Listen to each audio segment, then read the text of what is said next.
Syed Daniel Hasan आज अपनी नई वीडियो के साथ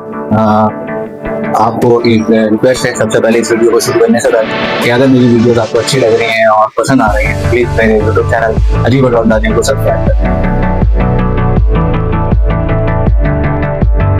पहले तो लांडी एक नंबर पे आपने देखा होगा स्पोर्ट कॉम्प्लेक्स है और दूसरा जो है लाठी छत्तीसगढ़ के अंदर जो ये मेडिकल कॉलेज बन रहा है। ये कई सालों से मैं देख रहा हूँ, मतलब स्पोर्ट कॉम्प्लेक्स में बचपन से इसी हालत में देख रहा हूँ। तभी मैंने सबसे पहले तो जो है वो आपके जो ये फोरम है आपका एंटी स्टेट क्राइम फोरम, और पहले तो मैं इसकी बात करूँ आपकी सोच में इस शहर और इस शहर में रहने वाले लोगों का एहसास नहीं है,